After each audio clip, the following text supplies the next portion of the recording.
Welcome back to the Pro Series podcast. This is episode 83 with Richie Norton. Richie is an entrepreneur, CEO, award-winning author. We talk about his books. He has a really cool story that he tells, and then he has a very interesting story of his past on why he got into the author space, the speaker space. We talk a lot about his anti-time management book. We talk about time management in entrepreneurs and some of the struggles that people go through with time management, workaholics, those type of topics. But before we get into this podcast, please like, subscribe, and review this podcast on wherever you listen to podcasts. And I hope you enjoy episode 83 with Richie Norton. Richie, thank you so much for hopping on the Pro Series podcast today. I'm excited to talk to you about time management and all kinds of other stuff that you're into. But yes, thank you for taking your time out this morning. I know it's morning time over there in Hawaii. Yeah. Oh my gosh, I'm so excited. I've been looking forward to it, man. Thanks so much for having me on. Honestly, it's an honor. It's gonna be great. Yeah, and off camera, we were talking about like how I found you, and it was just off of Instagram. It's a reel that you posted a little bit ago about anti-time management, and interestingly enough, people when I started the podcast, topics that they wanted to hear, and one of them was time management when you're running a business or you're trying to become that entrepreneur, get out of your corporate job, and time management. So want to hear that topic and your opinion on it, and all about your book that you wrote, all about it.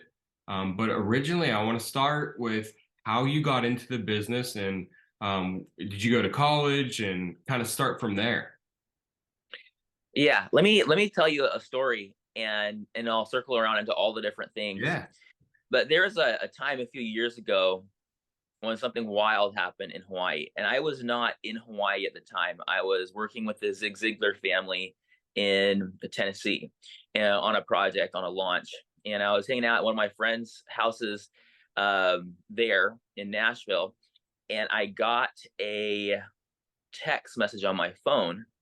And it said something to the effect of that there was a ballistic missile about to hit Hawaii from North Korea. And the text continued to say, "This is not a test." And I instantly knew, I was under the impression that my entire family would be blown up, along with Hawaii and my home and everything we knew and love and trusted. And it sounds weird and far-fetched now to talk about this story because it didn't happen. But in the moment, it was real. It was about, I don't know, 20, 30 minutes more or less that people in Hawaii were uncovering manholes, jumping into the sewers, and preparing to die. And I tried to call my family, and no one answered. You know how when disasters happen, none of the phones work. Technology decides to stop working because everyone wants to use it all of a sudden more than ever. And I kept calling my wife, my three sons, kept calling. Finally, my I believe he was 13 at the time, son answered it. His name's Carden. And I can't tell you, man, it was the weirdest experience because he said his goodbyes. Oh It my was God. the thing you see on the movie where your child says, "I love you," Yeah. because he's about to die. And again, fortunately, it didn't happen. You know, we can laugh at it now, but in the moment, it was very real. And one of the oddest things of saying goodbye to my family in that moment, and I was helpless, nothing I could do about it. And this all circles back to time management and anti-time management. Is one of the things I learned is, like, this wasn't the first time this had kind of happened to us. We actually have a fourth son, and he passed away from pertussis, or whooping cough. My wife's brother died at 21 in his sleep. We had three foster kids that we, still love. 2 years. It went back to biomom, which was a crazy, scary thing for obvious reasons, and also happy, for the reunification of that family unit. Life's crazy, dude. You don't have a lot of time with people. Gosh. And I learned something, that how you spend your time is how you show your love. Yeah. So there's a lot of entrepreneurs and people in corporations and organizations all over the planet who say they want their time back and they want to have all this time with their family and vacation time and they want to live their dreams. And one day they'll live them when they have more time, more education, more experience, and more money. Only to find out later in life, I've interviewed hundreds of people in retirement, that they still need more time, more education, more experience, and more money. So when you sacrifice what you love for success, you get neither. When you sacrifice what you love for success, you get neither. And entrepreneurs they say this sometimes even out loud: I'm doing this for you. And they sacrifice their family thinking that they're going to have more of their family later. Yeah. Rarely, if ever, turns out that way.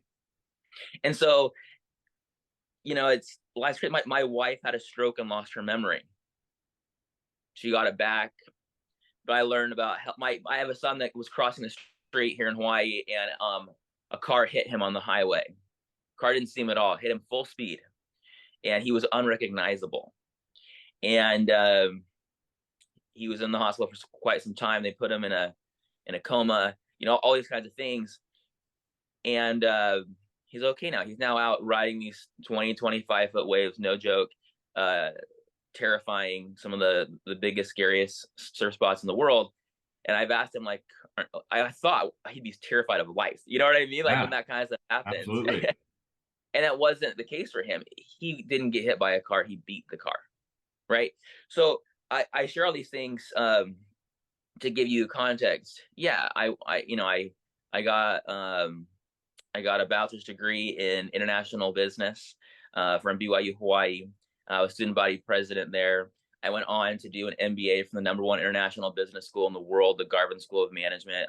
Nickname is Thunderbird. I spend my time traveling around the world, starting businesses and writing books about it. And a lot of people want to ask me, like, how do you do this? What do you do? And so I end up teaching what it is that I do. But to me, none of it really matters, because the idea is this: if you bake a cake without sugar, you can't expect it to be sweet. So all these people, young and old, they start baking this cake their life, and they say that one day they're going to sprinkle the sugar on top.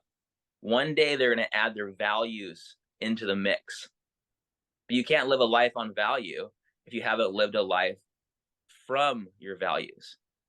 It's like baking a cake without sugar. You can't expect it to be sweet. So the concept of anti-time management in my latest book is to value your time. Don't time your values. Stop managing time. Start prioritizing attention. And in that way, you can work from the dream instead of endlessly toward it. Mm-hmm. And in that, I now have businesses where we make over 100 different products at any given time, for YouTube people, creator type people, influencer people, organizations. We'll make it, package it, ship it, warehouse it, fulfill it. And I do that all for these people to give them their time back. I have a company, I don't know how to edit videos, but I have a company where we edit hundreds of videos a month for creators that have 1 million subs or more, all because I found out that people and family vlogger people, they go to Disneyland, real stuff, and they look like they're having fun and they're happy, but in reality, one parent is home editing while the other is playing, and they hate what they do. They hate it. They have fun, like showing off how cool they are, and then they hate editing. I'm like, let's take the editing away, but I'll lose my creativity. What if you don't? Entrepreneurs should push the ball forward. You should be the architect of your time. Architects don't build buildings, they draw them. General contractors don't swing hammers, they sub it all out. And so when we get into the idea of balancing your time, I think balance is a terrible word, because balance means motionless, immovable. It doesn't do anything. It is completely and 100% stuck. Whereas a ball that you want to put into the basket and reach your goals is constantly being pushed forward, imbalanced in the direction you want it to go. So if you can turn your life around and focus on your priorities, work from your values, bake the sugar in from the start, protect your castle with a moat, all these little analogies I'm throwing in here, then when North Korea sends a bomb to hit your family, you can say, this sucks, and I can't believe it. We lived a life without regret. Yeah. That's powerful. That's powerful. It is. That's crazy. So bunch of scenarios were coming into my mind when you were saying that. And in the beginning, when you were saying, big people in the corporation world, or the higher profile jobs, they kind of take pride in being busy and always having so much work to do, and they like to talk about it. What do you have to say about that? Because they don't think they have an issue with time. They don't see that they have an issue with not taking time with their families or anything. What would you say about that? I don't judge people. I try not to. Yeah. Um, and because if they really do like working and they don't care about certain things, then great. Hmm. We're not talking to them. Yeah. Do that. What makes me sad is when people think they have to do that, Mm. and they learned out it was a total farce. Yeah. That the reason they stayed later was to try and work their way up the ladder. So the corner boss who's playing solitaire in the dark, literally in his corner office, can look at you and go, "Oh, he's still in the office. That's cool. I'm going to have my promotion." Yeah. I work with people. Do you know what they say about people who stay late? I'm not joking. I don't know. Why doesn't that idiot get his work done on time? Yeah. That makes Why sense. is this idiot still here? I pay him 9 to 5 to get it done. Why is that idiot still here at 9 o'clock at night? The fool. That is the sad truth about being a good little employee. Yeah. But so I worked in the corporate world for a little bit, and that's the mentality, what people kind of like, just the culture. That's if you don't stay after work or you're not working the extra hours, you're not putting in the time. And I always thought what you just said, the latter of what you just said, kind of like you're not getting your time done, you're not using your time wisely in the actual business hours and stuff. But that's kind of a lot of corporate world now. They kind of expect you to take more time. So yeah, I'm not going to argue whether they do or they don't because it depends, right? Of course, Yeah, on yeah, on definitely. the organization and the culture. And I prefer a results based culture Mm, rather than how many hours you put in, because we know Parkinson's law, work expands the amount of time given, and we also know that most people can get their work done in a couple hours a day, but instead, because of the way they're measured, they do it in 9 to 10 hours a day. hmm. This is true because no one's more productive than a procrastinator with an impending deadline. The Yeah, procrastinator get there, they're not lazy. They will get the greatest amount of work done in the shortest period of time. They just need a deadline. So if the goal is how do I manipulate my employer to think I'm working really hard because even though I can get it done in 2 hours, I'm going to pretend like I'm working for 10. I say if you want to play that game, that was your choice.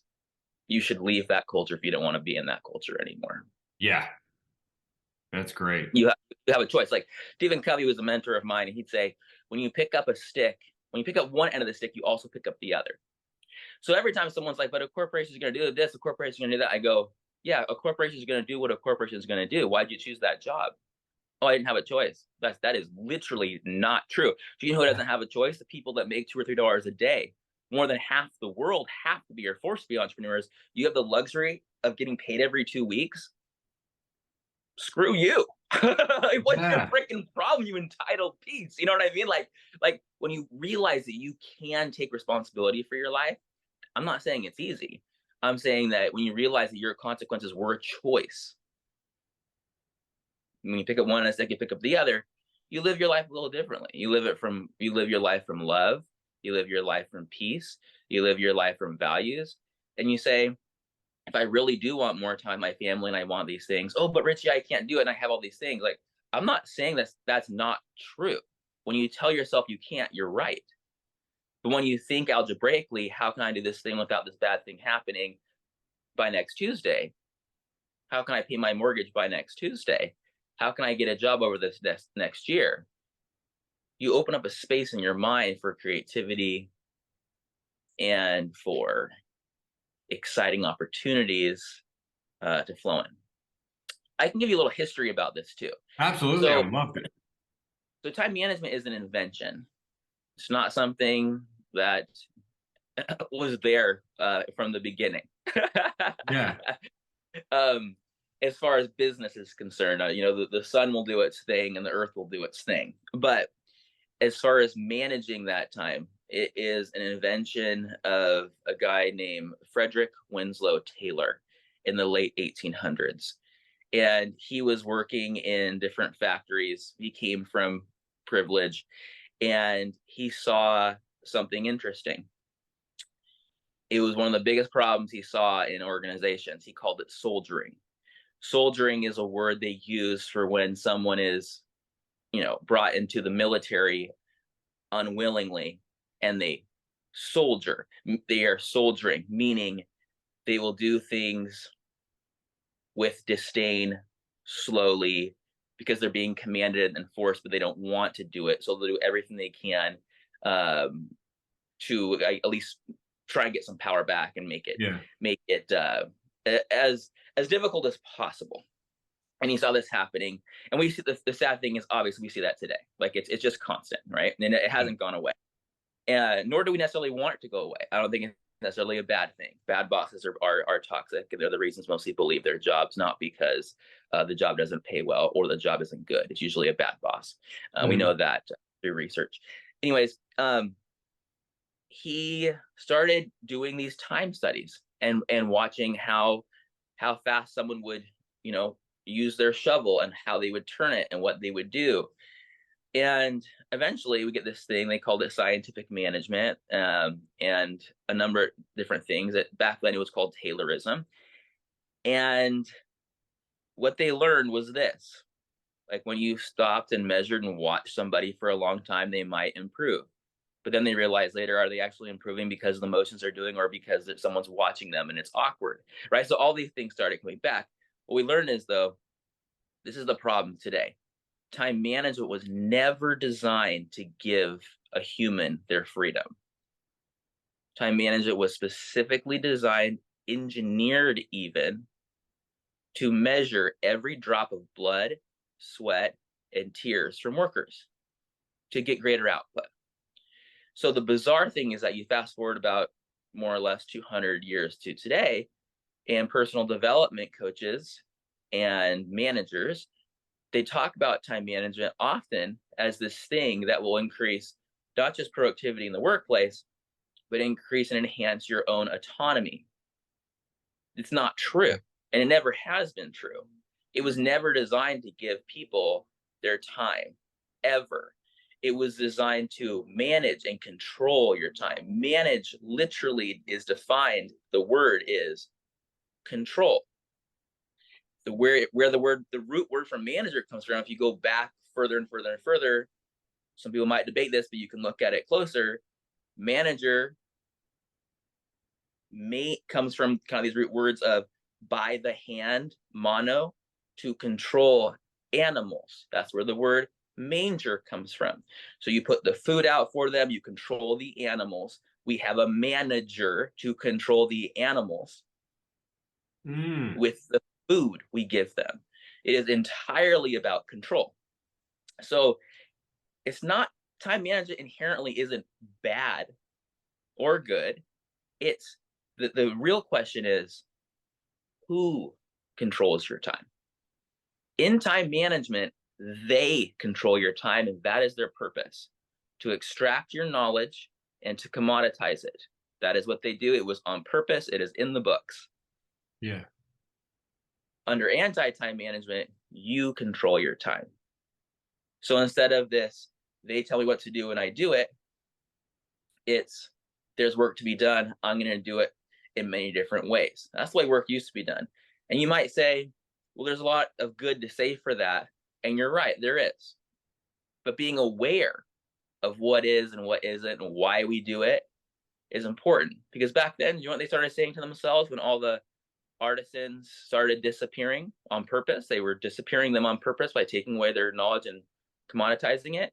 They called themselves, I think the word was automatons. It was those little wooden robot things that started coming out that you start seeing, eventually in Disneyland and crap like that. That's what people feel today. They feel like they're robots. So when you fast forward and you go, AI is taking everything away, and you go, is it? Or is it just a robot doing the jobs that robots should have been doing anyways? Yeah. So that we can be more creative and human. Yeah, that makes so much sense. So going through like your beginning of what you were talking about, all these life events that you went through, is this what triggered you into writing the anti-time management book and kind of getting into this topic and speaking? That's a good question. Um, yes, and it Okay. was sort of a unexpected uh, journey or process because yeah, I was thrown into I must put family first. I must put time first. I must consider what it means to have balance because every so often everything was taken away from me repeatedly. Mm. And so I had to think differently. That, by Yeah. nature. But my other book, The Power of Starting Something Stupid, I wrote that the idea is that stupid is the new smart, that you should embrace your stupid ideas, that uh, everything from the Model T, the telephone, and Twitter were stupid ideas, and on and on and on and on. And that book did really well. Brene Brown did a whole blog post about how it changed her life and her husband's life, and it blew up. It's in like 12 different languages now, and people would reach out and say, I want to start this stupid idea. And it wasn't hard to teach people how to start a stupid idea and make money with it. It's math and it's marketing and it's work. Um, but what was hard is when they would say, I'm doing this thing because I want, for example, more time. I want to leave my job to start this new job so I can have more time. And entrepreneurs will classically lose their dreams and their time and their values to the job Yeah. that 100%. started. And so I wrote anti-time management as an answer to the power of starting something stupid, just to explain how every project you do can actually increase your available time. That it's not about balance, but it's about flexibility, which I define work-life flexibility as three things: autonomy, availability, and ability, which are very different things. You can control your schedule, but not be available or able. And most entrepreneurs and worker people in any organization are not available for the things they really want. They're available for work because that's their priority, even though they lie to themselves and say their family and their time and their travel and their values are their priority. You can tell if it is or not by the way they live. It's like it's objective. Yeah. So I teach people how to flip the whole model. Yeah. So, do you travel the country and speak? And like, I saw you do some TED Talks or TED Sal Talks. Yeah, yeah, Yeah. yeah, yeah. Probably the one you saw was in. I've done a couple. The one you saw was probably in Moldova. Okay. It was I was out there for some U.S. aid stuff, TEDx, and Google Grind thing. And yeah, I travel across the country, speak to thousands of people. And this isn't like some cool like braggy thing. I mean, it is what it is, And I feel like I was thrust into becoming a speaker, not because I necessarily wanted to, but because people Yeah. asked me to. And I just say, I mean, That's the okay. best part. That's the best part when people actually want you to, they want to hear what you have to say. Yeah. This message of anti-time management, I just got to my new book now. It's only been out for a little bit. It's now being translated into like 6 different languages. I just got a book back in Chinese from Taiwan, which is really, really exciting and cool. And so people from all different kinds of That's backgrounds and crazy. mentalities are resonating with this concept. And a lot of people hear it and read it, and the book gets super detailed, and they're like, this is bizarre and I've never heard this before and this is new. And I'm like thinking, I wasn't trying to write something bizarre. Of course it Yeah. needs to be free. But I was always shocked when an experienced executive would say this is new, because I'm like, you've never thought of this before, like little things, like, Covey would say begin with the end in mind. He never said begin with means in mind. And most people and organizations will look at their means and they'll start with their means, and they make means ends unto themselves. And you look at habits and you go, oh, I'm going to do all this habit stuff. And they habitually start habitizing. It becomes this whole thing around habits, but it never leads them to the person that they hope they would become because they're leaning on the wrong habits. And why would you do that? And people start setting goals. And you go, if you have a goal, if you're working from a goal, like if you have these ideas that are inside your experience, that's not a goal, that's a task. You're just repeating something you've done before. It has nothing to do with goals. We use the word goal for brushing your teeth and making $1 million, not a goal. You know what I mean? Like Yeah. when you move, you gotta move beyond goals, habits, and strengths. Goals live outside your experience. Otherwise, they're a task. So if you have a dream, you already know that a dream lives outside goals, habits, and strengths, because otherwise you would have it already. Yeah. When you realize and live from the dream, like I was saying earlier, then the goals, habits, and strengths change. Do I use a hammer, or is no hammer required at all? And so a lot of the problem with the great literature we've had over many decades is that they don't address the actual issue of living it from the start. It's constantly since kindergarten. One day you'll have this. There's no such thing as one day when people die around you. It's now or never. Yeah, exactly. And I think that's the best part about, and it's kudos to you for writing a book that kind of, so many people creative people create stuff and it will go crazy in where they live. Maybe just the United States. And that's an amazing power to do, but you're breaking down cultural, barriers there. And it's kind of going into all kinds of different countries and how, because every country lives differently, but these human behaviors and everything are still the same. And that's Yes. amazing. Kudos to you for being able to do that and touch more lives than just us here in the United States. Yeah. Yeah, it's important stuff. And when you start mixing it in with how you get paid, it's really important Yeah. because if you start thinking about it, let's talk about it from like a little more practical view in addition to a lot of this philosophical stuff I'm saying. But how you get paid is how you live your life. I don't mean whether you get a wire or a check or it comes in the mail or a direct deposit. I'm not saying that. I'm saying if you are required to be in an office chair from 9 to 5 or whatever it looks like in today's world, or working for a certain number of hours from home Hmm. in an actual location, your life is lived around that city, that town, that suburb. It is indisputable. When you say, I work from results, then it doesn't matter where you live, how long you do it, or where you do it from.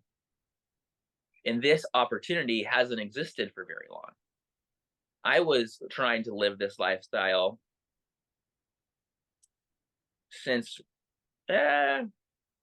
just around when Facebook started, and practically no one was still using it when phones folded.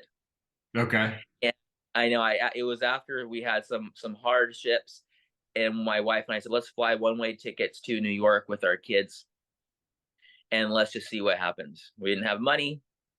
We weren't going into debt or using credit cards. It was a pure, like, straight up, we're crazy people, and we're going to make money on the road while we're on the road. And we ended up going 6-7 months from New York, zigzagging all across the country, never knowing where we're going to stay at night, sometimes sleeping in our car or van, and random hotels, all the way to San Diego, to Mexico, all the way back up the coast to Canada, back down the States, and back home to Hawaii eventually. And I learned that when I told myself I'm only going to work from my cell phone, and I created what's called a forcing function or a positive constraint, where you actually change your environment to change your life, where you change how you're paid, you change your life. When you change how you're paid, it changes your lifestyle more than how much money you make. I know too many millionaires that do not like their life and their lifestyle. They don't have freedom. They don't have time. They don't have anything they necessarily want. They do have all the money, and it makes it easier and cushiony and all these things. And it's a great, they're not sad about that. But when they look at people that have all this time, they don't understand how that's even possible. When you look at a famous person, and a rich person, and they really are sad about their life. And you go, how is that possible? What could be more sad than having all the money and all the fame in the world and really like feeling like your life sucks? That sucks. Yeah. And you go, oh, it's, it's because of these things. You go, yeah, but people in poverty, yeah, sure, some of them are happy, some of them are not. No one wants to be this. That's Money is great. We all want more. The more, the merrier. How you get paid, whether you're stuck in a favela in Brazil, or whether you're stuck in the juxtaposition of being in a corner office, how you get paid dictates your lifestyle more than how much you're paid. And so when you start realizing you can do what you want, you just might have to put together some positive constraints, like saying I'm only going to work from my cell phone, because that forces you to work a little differently. You do. It's not for everybody, but if you bring it back to what you were saying earlier, like, how do I change what my boss wants? You're not going to change what your boss wants. Your boss wants what she wants, and she's going to enforce it because that's how she gets paid. Yeah. So don't play that game. You have to accept it or not. Oh, what about all these people that they want us to come into the office? There are many, many, many companies that want creative people, and they will pay you. They're saying now $20,000 to $30,000 more in some instances, versus just getting a 2 to 4, maybe 6% pay raise by staying in your regular company. So people are leaving like crazy to work from home and work for other companies that give them the flexibility. And then you go, let's get super real. They just laid off tens and tens and tens and tens and tens of thousands of people from the most sturdy, trusted, stable, safe companies in not just America, the entire world. Wake up. Wake Yeah. up. Time to do what you really want and stop waiting. I love it all. Yeah, that's awesome. I love that perspective. I want to finish on promoting your books, where people could buy your books, what they're called, and where they could follow you on social media. Oh, that's nice of you. My first one was called one of my first like ones I kind of got out there. It's called Resumes Are Dead and What to Do About It. You can find it for free a lot of places, including on my website, richienorton.com. Okay. The Power of Starting Something Stupid. I mean, these things are all over Amazon and Barnes and Noble. Anywhere you can buy a book, you can find them. And Anti-Time Management is my latest. But to make it easy, if you go to richienorton.com/time, richienorton.com/time, I have all these free resources, video, audio, worksheets, templates that go along with my book. So RICHIENORTON.com/time. You go there and you will find some magic. Like magic. I don't even know. I should be selling it, but it's free. Yeah, I mean, even on your Instagram as well. Yep, Instagram. Go to Instagram. I mean, I do my best to try and share some behind the scenes of what I'm doing and what it looks like, and show some inspiring things. But at the end of the day, like, whatever you want is not necessarily what I want. Hmm. And so I try and teach principles to help you do what you want. And the metaphor that I like to use, I mentioned it earlier, is the castle and the moat. A lot of people start with the moat working, and they never get out of it. They never reach the castle. They die, but literally, I hate to be sad about this, but it's real, before they actually live that dream. Whereas today, you could begin with the castle. You might not need a moat at all. But if you did need a moat, the work will protect the dream in the castle. So instead of metaphorically, Aristotle called it final cause.